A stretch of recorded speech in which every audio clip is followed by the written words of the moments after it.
কথা পাতো বহুত কৰ্মচাৰীৰ লগত মই যেতিয়া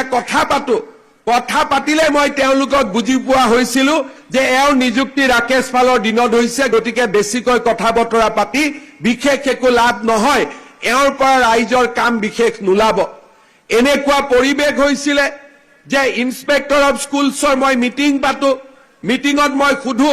যে আপোনালোকে প্ৰত্যেক কথাতে টকা লয় কিয়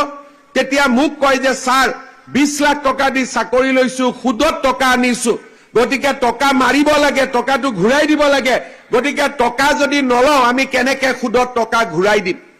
এইটো আছিল অসমৰ পৰিবেশ আৰু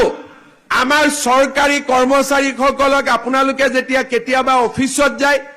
দুই এজন অফিচাৰৰ ওপৰত কৰ্মচাৰীৰ ওপৰত যেতিয়া আপোনালোকৰ খং উঠে কথাই টকা খুজে আপোনালোকে মাত্ৰ গুগল কৰিব তেওঁৰ নিযুক্তি কোন চনত হৈছিল বাকি আৰু একো উত্তৰ নালাগে নিযুক্তিৰ বছৰটোৱে গোটেই প্ৰশ্নৰ উত্তৰ আমাৰ সন্মুখলৈ আহি পৰিব বেলেগ আৰু একোৱে কৰিব নালাগে এনেকুৱা এটা অসমৰ পৰিবেশ আছিল যেতিয়া এপিএসসিৰ ৰিজাল্ট দিয়ে তেতিয়া ৰাতিপুৱাৰ পৰা গধূলিলৈকে টিভিত বহি লৈ মানুহে হিচাপ দিয়ে অমুক মন্ত্ৰীৰ খুলখালিয়েক অমুক এমএলএৰ ঘৈণীয়েক অমুক মন্ত্ৰীৰ ভতিজাক অমুকজন বিষয়াৰ খুলখালিয়েক এইবিলাক লিষ্ট ওলাইছিলে এইটো আছিলে অসমৰ বাস্তৱ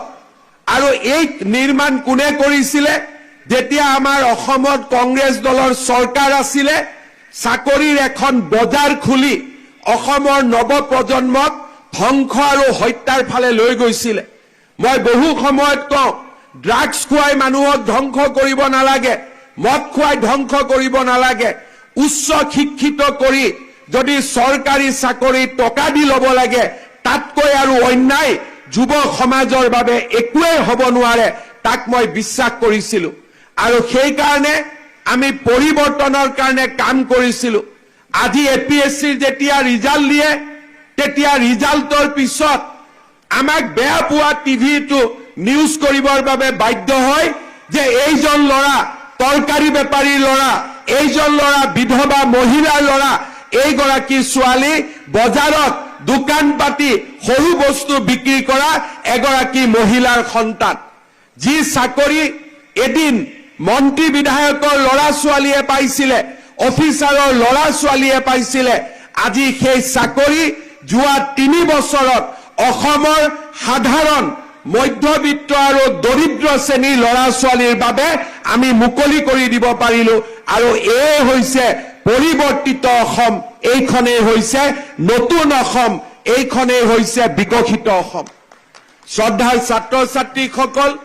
এই কথা আজি মই কিয় উল্লেখ কৰিছো আন্দোলনে আমাৰ জীৱন ধুনীয়া নকৰে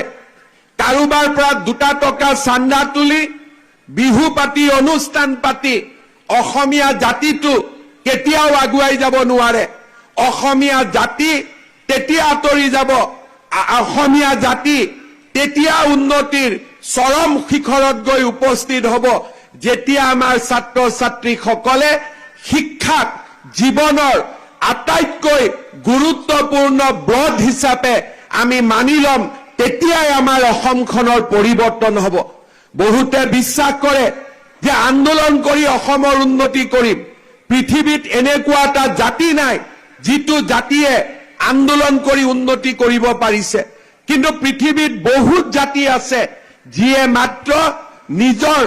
নতুন প্ৰজন্মক ছাত্ৰ ছাত্ৰীসকলক উচ্চ শিক্ষাৰে বৈজ্ঞানিক বনাই ডাক্তৰ বনাই ইঞ্জিনিয়াৰ বনাই শিক্ষক বনাই খেলুৱৈ বনাই সাংস্কৃতিক শিল্পী বনাই চিত্ৰশিল্পী বনাই একোখন সমাজক পৰিৱৰ্তন কৰিছে নিজৰ ৰাজ্যখনক উন্নতিৰ চৰম শিখৰলৈ লৈ গৈছে আমি যদি ভাৰতৰ বিভিন্ন ৰাজ্যলৈ চাওঁ এবাৰ মই তামিলনাডুত গৈছিলো আজিৰ পৰা 5 বছৰ আগতে তামিলনাডুত মই কেইজনমান মানুহ মেধাৰ ওপৰত আমি চৰকাৰী চাকৰি প্ৰদানৰ আমি এটা নতুন মানদণ্ড নিৰ্মাণ কৰিছো যে মেজিষ্ট্ৰেটৰ চাকৰি পাবৰ কাৰণে কংগ্ৰেছে এপইন্টমেন্ট কৰা এপিএসসিৰ চেয়াৰমেন ৰাকেশ পালক যদি 1 কোটি টকা নিদিয়ে আমাৰ ল'ৰা ছোৱালীয়ে মেজিষ্ট্ৰেট চাকৰি পাব নোৱাৰে, ডিএছপি চাকৰি পাব নোৱাৰে, ইন্সপেক্টৰ অফ স্কুল বা তৃতীয় চতুৰ্থ বৰ্গৰ চাকৰিৰ দামো 10 লাখ 15 লাখ টকালৈকে বৃদ্ধি পাইছিলে। 2015 চনত যেতিয়া কংগ্ৰেছৰ লাষ্ট বছৰ আছিলে, সেই সময়ত চাকৰিৰ বজাৰত একোটা চাকৰিৰ মূল্য 1 কোটি টকালৈকে আগবাঢ়িছিলে। সেই সময়ত নিযুক্তি পোৱা বহুত অফিচাৰৰ লগত যেতিয়া মই কথা পাতো, বহুত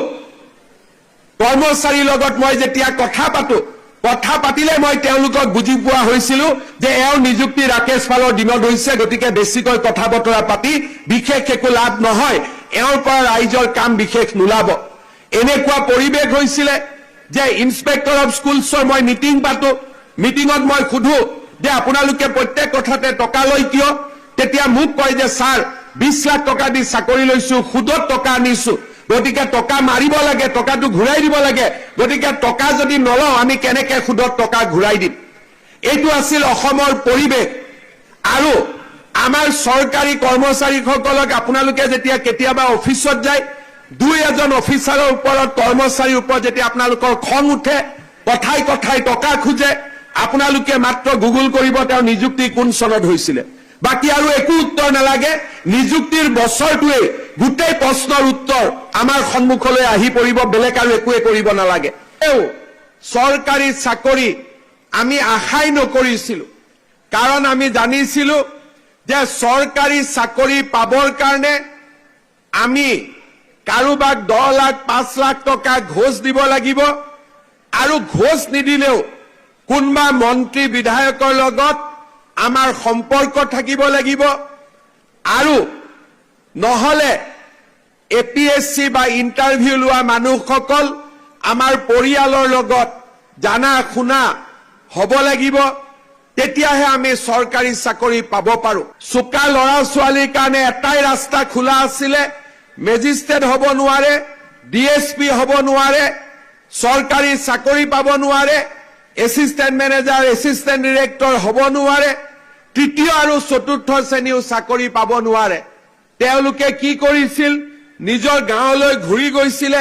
গাঁৱত এখন এলপি স্কুল খুলিছিলে, নহলে এমই স্কুল খুলিছিলে, আৰু নহলে কাষৰ কলেজখনত তেওঁলোকে নিজক বিনা বেতনত তেওঁলোকে প্ৰফেচাৰ বা শিক্ষকতাৰ জীৱন আৰম্ভ কৰিছিলে। তাৰ পিছত এই চাকৰিটো ৰেগুলাৰৰ কাৰণে 20 বছৰ 30 বছৰ আন্দোলন কৰিছিলে। অসমৰ মেধাৱী ল'ৰা ছোৱালীৰ জীৱন এই ধৰণে আগবাঢ়িছিলে। যেতিয়া অসমত